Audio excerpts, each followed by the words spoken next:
Welcome, everyone, to the very first episode of Mull It Over with JD and Santo. We're glad to have you here with us as our audience, and we're going to share a few thoughts, old truths, and current events. Santo, you want to say hi to the audience? What up? My Guns N' Roses intro. That's the first sounds that you have chosen to present yourself in this podcast. We're starting like that. Welcome to the jungle. We got fun and games, baby. So I was thinking about this thought, and I just wanted to present to you. See what you think about this.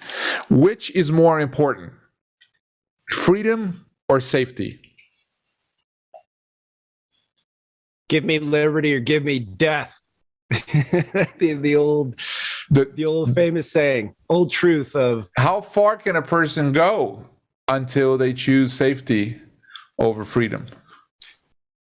Well, and what's the measure of safety and the measure of freedom? Little freedom, all freedom. Well, do they go hand in hand? I mean, is freedom, exactly? Does freedom have no sense of safety at all? Well, if you think about society at large, or if you think about just bring it closer to the context of a family, right? When a child is born, the most important thing that the parent thinks is, I'm going to give all the freedom to this child. They think I'm going to give all the safety to this child because that's important for survival. But as the child grows older, we've all experienced this, we start exploring life and we start taking steps toward freedom, which might not necessarily be the prescribed life that the parents initially had for the child, because maturity, decisions, freedom comes with that, right? Do you want to hear an old truth? Yeah, maybe it's time to mull it over. Is it time to mull it over? It is time to mull it over. Maybe we just wrote our jingle. Not really. Here we go.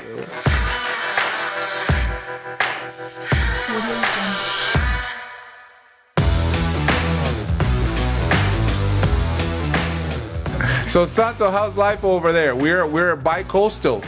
People might not know this, but I'm on the East Coast. You're on the West Coast.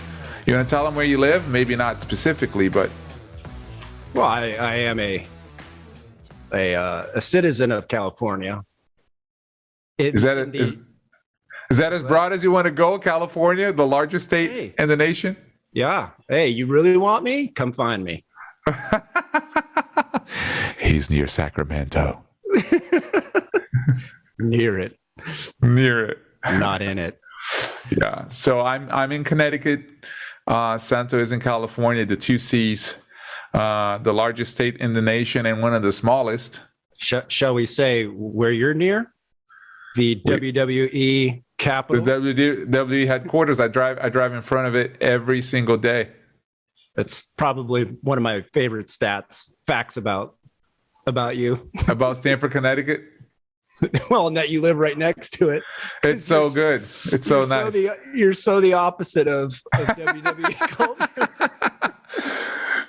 Hulk Hogan? He was a real American. Yeah, real American. At one point, they say they all used to live here in Stamford.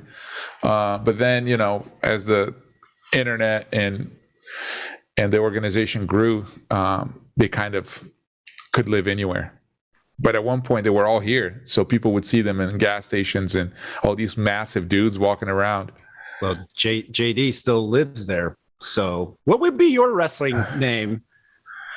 Oh, dude. I don't know. I have no idea. You caught me unprepared for such an answer. And I always like to give a clever answer. I don't have one. So you'd be the Brazilian bomber, and your finishing move would be the Brazilian wax. Oh my God. All right. I think we need to move on with our discussion because this is disintegrating. This is disintegrating. California humor versus Connecticut. I'm the one that should be living in WWE headquarters. So let me bring this scripture into the context here, because we're talking about faith, our freedom and safety. But we're people of faith, you and I. We both are, followers of Christ. We both have had an extensive time of our lives dedicated to the scriptures. I'm not a scholar, but I'm not a novice when it comes to scripture either. You have actually gone to what was it a master's that you had at Oxford? No, it was a certificate program. Okay. So it was but it was it was biblical studies, right? Well, it was more philosophical studies, whereas my undergrad was in biblical studies. Okay.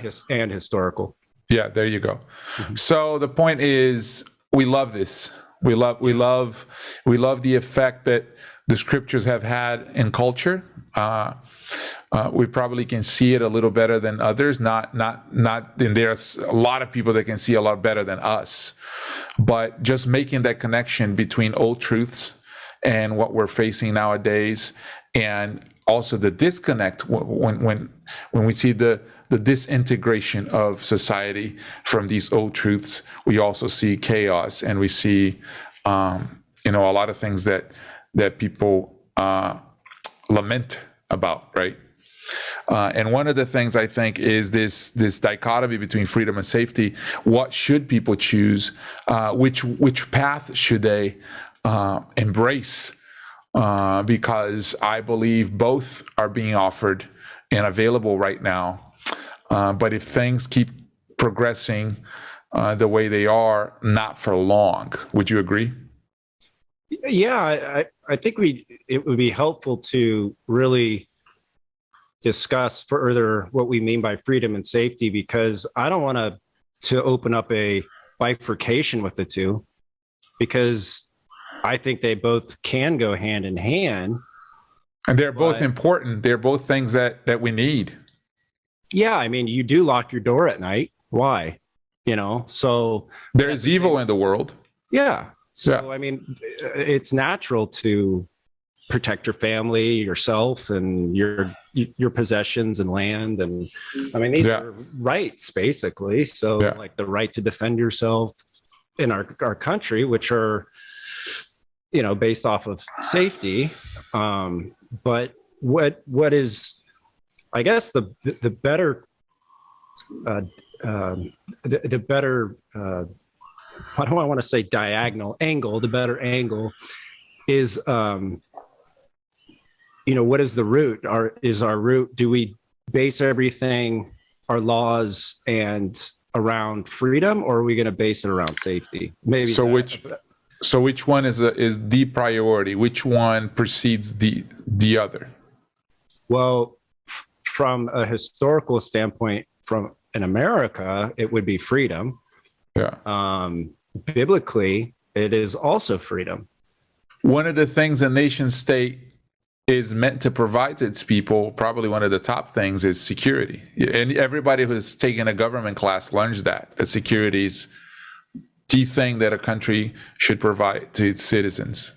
Yeah, protection and law. But that's what law does, is it protects. It's a form of justice, and security, safety, is a form of justice. No, I think so. Yeah.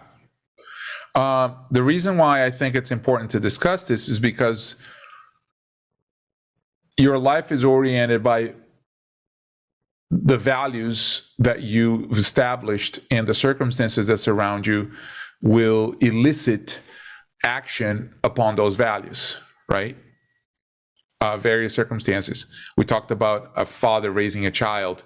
Which one is he going to prefer for the child? And I believe you had a comment to make about that. But, if I'm about to have a baby, not me, because that's impossible. I'm a man.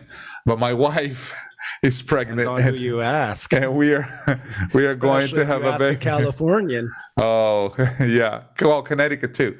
My wife is pregnant. She's going to have a baby. and we are already thinking about what are we going to do in our environment to make sure this baby can thrive. And a big part of it is safety. You buy a crib because you don't want the baby to roll off the bed at night. Our house has stairs. So my wife was like, do you realize we're going to have to go back to gates on our stairs? And I was like, maybe we shouldn't do that. Maybe there's an alternative to gates on our stairs. Maybe we just put gates around the baby so that the house doesn't need any gates. Anyways, but that's what you think when you think about a baby. It's this young person who doesn't know how to talk, doesn't know how to walk, doesn't know how to eat by themselves. And this young person is in its most infant state. It needs our assistance and our protection. So as parents, that's what we want to provide. Yeah. I'm not going to tell my son, freedom. Well, when you change the diaper, watch out. that kind of freedom. But yeah. No, I mean, as you're speaking on that, my mind is going that the role of a government or a parent is to protect its citizen, its child, but also those protections give freedom to that individual or individuals. So safety has to be designed to give freedom, not oppress it. So the analogy I was going to give, it's not an analogy, but the old truth for faith. When you say the word amen, right? Yeah. In Hebrew, the root of that is amon, which literally means it's a maternity term, which means to hold a child in your arms. When a mother holds a baby in its arms, the baby has to amon. It has to trust. Oh, wow. I didn't know that. Yes. And what does it mean when a person says a woman?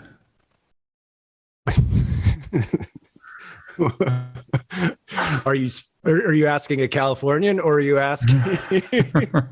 I'm sorry. This was a ill-timed joke. When you said amen, I went straight to a woman.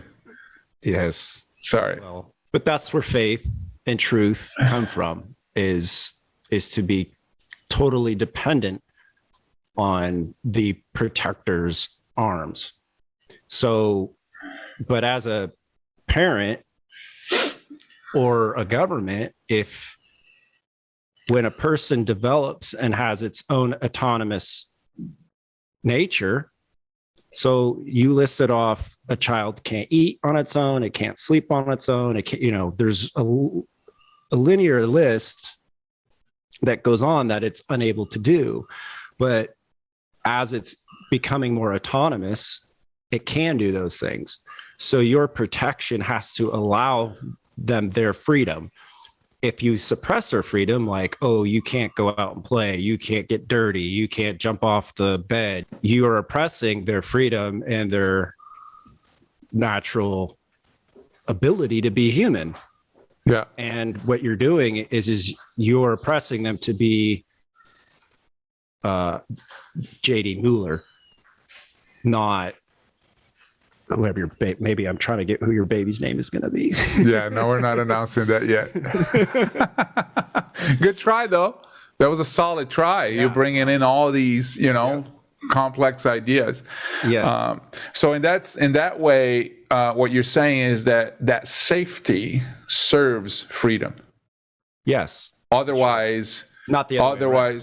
Yeah. Otherwise, it's not safety; it's control. Yep. Yeah, and when you look at, countries that are the most oppressed, it's not safe at all to live there. So it's just highly controlled in the guise of safety. Correct. This is something important for people to make a distinction too, because sometimes you try to present safety, but the mechanisms by which you deliver that safety is through control.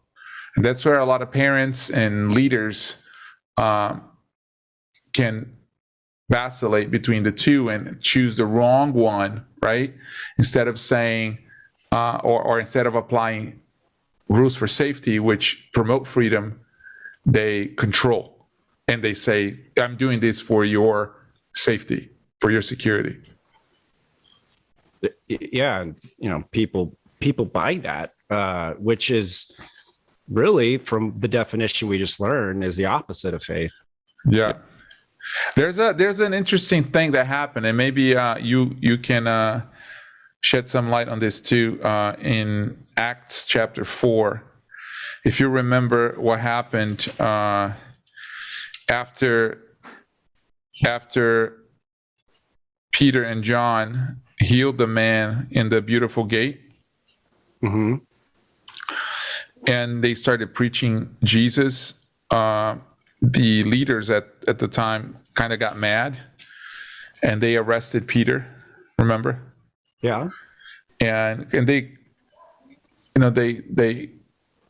chapter 4. I just don't want to read the whole thing, but they were very firm with them, telling them that they should not talk about the resurrection. They should not preach Jesus at all. They should not mention the name of Jesus to anyone any longer. But then they said, whether it is right in the sight of God to listen to you rather than God, you must judge, for we cannot but speak of what we have seen and heard. And so they were so committed to saying, we're going to talk about this because it's what we've seen, and you can do whatever you want, but we're going to do this. And so they got arrested. And when they got arrested, the church started praying for them. And what I thought it was interesting is that verse 29 of chapter 4, it says this, that, and now this is their prayer. They said, now, Lord, look upon their threats and grant your servants to continue to speak your word with all boldness. And if I were in that situation today, I'm just going to be honest, I would pray for safety, security. I would pray for all the threats to be eliminated. I would pray that the Lord would just not allow any resistance, but that we would have freedom to just preach the gospel without any threat of violence. They didn't pray for that. They prayed for boldness and courage. So what's interesting in chapter 4, verse 13, in my translation, it says, now when they saw the boldness, that's the man, they saw that the man got healed. All of a sudden, it's like faith manifested. Yeah. So there's a sense of faith as courage and boldness, because so having the lack thereof, you could kind of consider it being in cowardice to have a lack of faith, to not be bold enough to go. That's a very great connection that you're making, because here's a question for people to ponder. Can you have freedom without courage? Well, of course. I mean, you could be granted it. So, I mean, well, today we have a society has technically freedom, but that doesn't necessarily everybody in the society is courageous. My question is more like this, like, even if freedom is granted to you, if you don't have courage to act upon it, do you have it?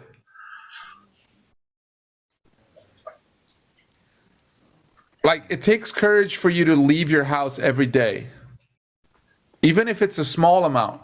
And you might think, I don't even think about courage leaving the house. But every day that you get in your car and you drive on the road, it's a risk, because you could get hit. A million things could happen. Yeah. Lightning could strike you.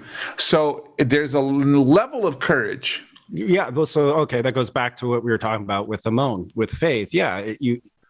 In order to have faith, it's trust.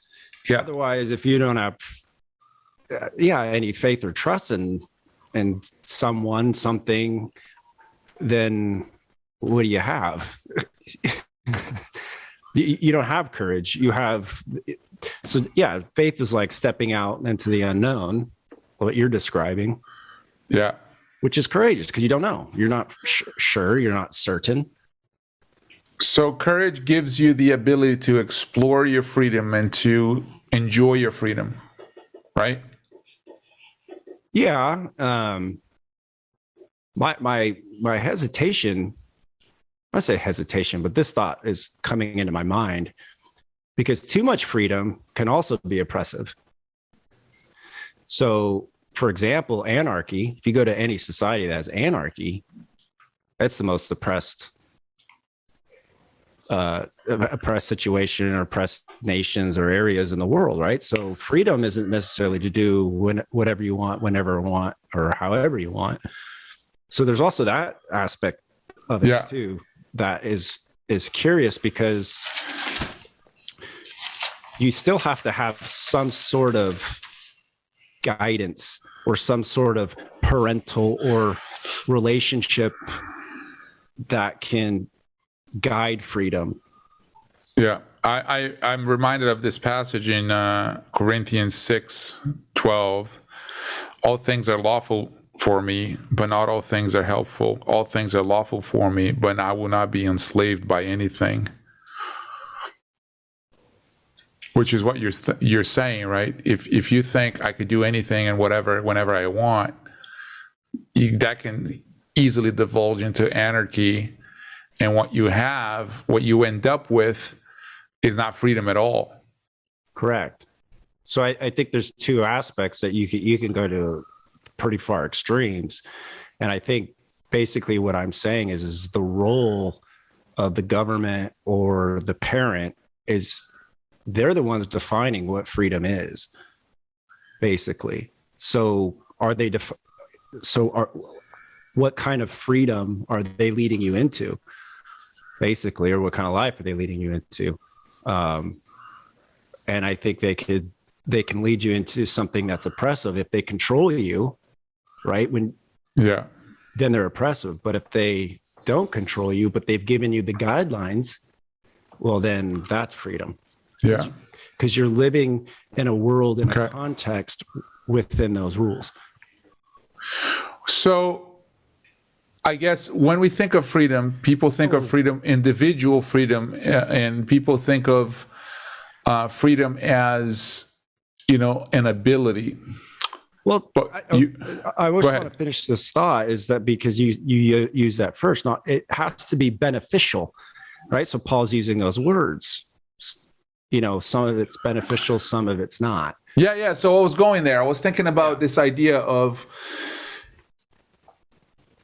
the not only the sequence, but because we're talking about old truths, right? These things that we talk about, they've been handed down, they've been passed down, they've been compiled, they've been collected, they've been people have pointed at it and say, hey, these things are important, and they have proven to be true, and they have proven to be lasting, and they have proven to have this sturdiness that they cannot be broken. Therefore, you ought to pay attention to these things, and the wisdom that is passed down is a level of wisdom that we would not be able to compile or aggregate in a single lifetime.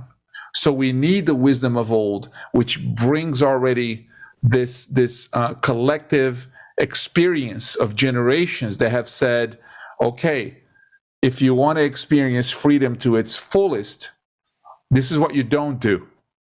And this is what you do. Right? Is that what you're talking about? But what you're saying from that wisdom, is that a wisdom from an oppressor? How would you know? How do you trust that? And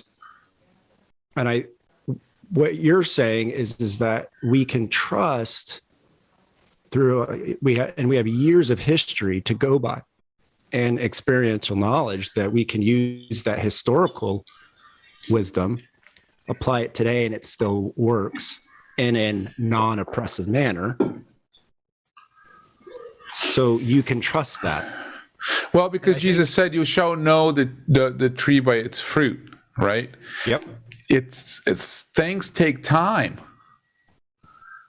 Things take time. I think about this all the time. Like, what would happen if I was born in a different time? Like, I was trying to explain this to my daughters because, we were, I don't know what we were talking about. Maybe they were studying about Pearl Harbor in school or something like that. And Maya, my eldest, asked, could there be a war in the world? And I was like, yeah. And this was before the whole Russia and Ukraine thing. I told her we've had, not too long ago, we've had 2 world wars. And she asked, could the world be at war, right? I was like, we were fortunate to be born in a time of peace. We have been fortunate right now, our generation, and probably too far removed to the fragility and how easily things can crumble in society and divulge into hostility and full-blown war. Because the natural tendency of people is to fight, right? I guess, I don't know if I could say the natural tendency, but history proves that... Conquer. Yeah. Yeah. If history proves anything, is that people will rise against people. A nation will rise against nation. So my point in that is that we have been so fortunate to be born in this time that we tell our kids and we tell our young people, you can be anything you want. But if you were born in 1918, or, if you were born World War I, World War II, you could be pretty much 2 things. You either go work in the factory or you go to war. Yeah, I agree. I think even today it's silly to tell somebody they could be anything they want. And that goes to that natural limit ability, right? To those boundaries. Because, if I don't have hands, how can I be a pitcher? Play in the major leagues, right? You don't just need hands for that. And I don't know if you mean hands like it's a baseball term, but if I had no hand, I can't. But then somebody's like, "Oh, what about Jim Abbott?" Like, well, he had. But you need way more than hands. You need way more than hands for that. You think that if anybody could be a pitcher, we wouldn't have a vast amount of. We would need scouts. No, but my point is like, look, there are some limits to people's abilities. Now, I'm not saying don't strive for those limits. Yeah. But like, I can't be a Miss America because I lack a certain chromosome, a genetic chromosome that a female has. So I can't be that. Soon you'll be able to. Well, yeah. No. Keep the faith. Hey, keep the faith. Maybe I'm. Keep the faith. Yeah, maybe I'm arguing myself. I can't win my own argument anymore. But I hope you get the bigger picture of what I'm trying to say. Like, there still is a limit that you. Of course, it's a hyperbole. Or you have to practice. But I have the freedom to try. So that's the courage side. How about the safety side? What feeds that? There's a healthy drive for safety, and there's an unhealthy drive for safety. Because a lot of times, like you said, we use our freedom to promote safety, right? And we use our safety to promote freedom. That's the best case scenario when both work hand in hand. Meaning, I use my freedom to love my neighbors. I lose my freedom to protect my family. I use my freedom to fight evil. That, in a way, is freedom being used for safety. Or I use my safety to promote freedom in the way that you explained earlier. We don't have to repeat that. But when does you talked about freedom becoming unhealthy? When does safety become unhealthy? Well, when it's oppressing. I mean, it creates cowards. It creates faithless people. Because what do you have to trust? Nothing. It's done for you. Yeah, I always think of fear. Yeah. Well, Because on one side of you have freedom, you talked about faith and courage, and here when people are so concerned with their safety, what is driving that essentially? yeah, I mean, that's how you get dysmorphic psychopathies, psychological tendencies. Like, let's just say, somebody who believes they're overweight when they're skin and bone. Like, so now you can't eat. Like, all of a sudden eating becomes a problem. Well, it becomes a disorder. Or drinking water. I mean, if you have a fear of drinking, so you can have such a fear that you can harm yourself. So that's when safety gets a little ridiculous, is when you're starting to harm yourself. Because now not realize it, because you think, oh, this is a very interesting, because you don't have the freedom to live. That's a very interesting point you're going into, when safety becomes so obsessed, when people obsess so much over safety that they harm themselves unbeknownst to them. Yeah. Wow. So that's why the beginning of wisdom is the fear of the Lord. Right? So fear isn't necessarily a bad thing, but it's, what are you fearing?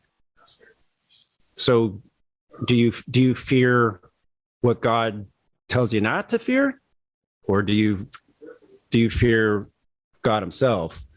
Because if you fear God himself, it's more of like a respect, like when a general walks in a room, or somebody of like stature, you're like awe and wowed because of who he is. That person, like on a flick of a finger, can do something that can be life altering. Like, that's power, and it's fear in that power, but that's not a bad fear. No, it's reverence, right? There you go. Perfect word for it. Reverence. Yeah. So there's that fear. And then there's cowardice fear, which is lack of faith. And so if you live like a coward, you can't live. And I think, Saving Private Ryan, if we've watched that movie, remember the end, there's the translator. And because he was so fearful and protecting his fellow friends, his friends died. Because he didn't have the courage to fight. Yeah, I haven't watched that movie, but a friend of mine was telling me about one of the Captain America movies where Zola, which is played by Samuel L. Jackson. Yep, Mr. Samuel L. Jackson. Do we have to screen these words? No, I actually printed what he says. He talks about the organization that he leads, which is Hydra, and he says Hydra was founded on the belief that humanity could not be trusted with its own freedom. We did not realize that if we try to take that freedom, they resist. So that's when the war happened in the movie, and then the organization kind of morphed into this other organization inside it. And then he says, Hydra created a world so chaotic that humanity is finally ready to sacrifice its freedom to gain its security. Of course, it's fiction, it's Hollywood, but there's a deep truth psychologically to this sentence right here. Chaos can become so great that you become so fearful that you're willing to sacrifice your freedom and just give it willingly. So the strategy of the powerful is not to take your freedom, but it's to make you so afraid that you willingly say, okay, I don't need my freedom anymore. All I want is safety. And when the pandemic broke out, there was some discussions between, people, freedom, and safety. And they were acting as though the two were opposites, and not bringing this biblical idea of one supporting the other, which I think it's something that we need to always be reminded, that safety should never sacrifice freedom, and vice versa. Freedom wouldn't sacrifice safety either. Does that make sense? No, I think you made a great analogy in today, because it's a great debate. Should we, lock down? Should we mask up? And well, it was for the safety and benefit for, not harming other people is kind of the basic way to look at this. And there's one side that's, hey, that's wrong. I should have the freedom to choose. And then there's other people who have lost loved ones because of that freedom to choose, perhaps. So, I think there's a great debate. But then when we see the science behind being locked down and what it's caused to other people with drug use, with depression, marriages. So, I mean, so many divorces, man. It's so sad. When you're giving up freedom, there's a consequence, there's a cost. Yeah. And now, is that worth it? That's what we have to decide as a country. And it's a hot debate. It's so hot that, the country north of us is using executive powers. So I get a little, I don't like to show my cynicism because I don't think cynicism helps. But sometimes, humorly, in a humorous way, I'll just say cynical things at home to my wife. I'm like, hey, just watch all of these restrictions lift up magically because we are in a midterm election year. So, it's whatever is expedient to the political parties that are in power. And I try not to make statements like that because I don't lean to either political party. I feel like as Christians, we're not supposed to be attached to a part, but the whole of humanity.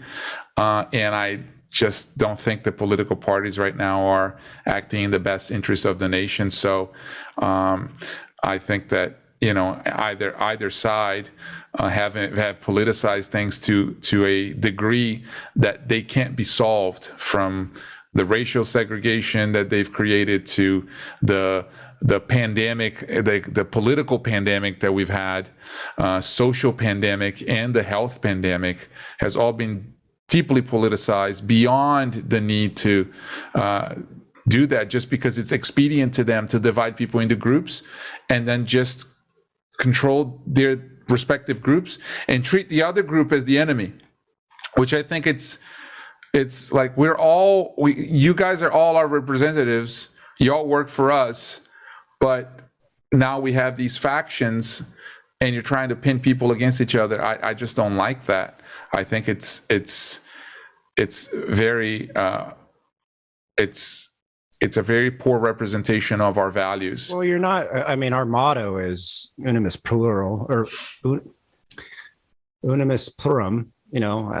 One many or many one, right? So, pluribus unum. Jiminy Christmas. Sorry, guys. Which is just say that again. You finally got it. Yeah. Hey, it's late, man. We're recording it, So, out of many, one. Yeah. And United States. And so it's to create division is obviously anti what the states do. But it's politically expedient. What I think it's interesting is this. Before the pandemic, there was always people that were against vaccines. And those people were found on the fringes of both parties. You have the ultra on the right or on the right, you would have the government can't tell me what to do, so I'm suspicious of this. And then on the left, on the fringe, you have the all natural, everything green. I'm going to live from the earth. I'm going to only eat herbs, and I'm going to fight all diseases with grass. I'm not ridiculing it. I'm just, I just don't know how to explain, but that was my impression. Well, in California, grass means something than what you mean. That too, sir. I'm sure a lot of people would love to fight off the pandemic with that kind of grass. Yeah. Oh, they have. I'm sure they have. And then closer to the center of those both parties, people they vaccinate the kids. I went to Africa, I had to take 10 vaccines in one day because of all the diseases that you can't bring back to America once you go to certain countries in the world. And we're all fine with that. But with this particular pandemic, it's been ultra politicized to the level that people are just distrustful. But there is a level of distrust in general over institutions. So I think this discussion of freedom and safety is important, because whoever holds the truth or claims to hold the truth tries to have control of what is freedom and what is safe, right? What freedom is and what safety is. And what we need to realize that it doesn't come from these institutions. It comes from this. Well, it's funny, during your dialogue, I was holding the Bible when I said this, by the way, for people who are only listening. Interesting in your dialogue that you keep using the word trust. So that's basically what it comes down to: distrust or trust. Whom do you trust, or what do you trust? That's what it boils down to, and that's what leads to oppression or freedom. So I guess trust and courage do walk hand in hand, huh? Mm-hmm. So that's a good question for our listeners and our audience. What are you going to choose? How are you going to live? Are you going to live by freedom? Are you going to live by fear? Are you going to allow freedom and safety to walk hand in hand? Or are you going to sacrifice one for the sake of the other? Because what experience has taught us and what history has taught us is that if you do so, if you sacrifice safety for the sake of freedom, you lose your sense of guidance, and things can turn chaotic very easily. If you sacrifice freedom for the sake of safety, things can become oppressive, and you give up control to another party, which they were never meant to have, and you lose your personhood, your agency as an individual. And this is worth thinking about, and it's worth mulling it over, wouldn't you say, Santo? It is very worth mulling it over. It could mean your freedom. That's right. I hope you've enjoyed this conversation. We'll come back next week with another topic so we can, again, mull it over. Mull it over. Have a good week, everybody. We'll see you again.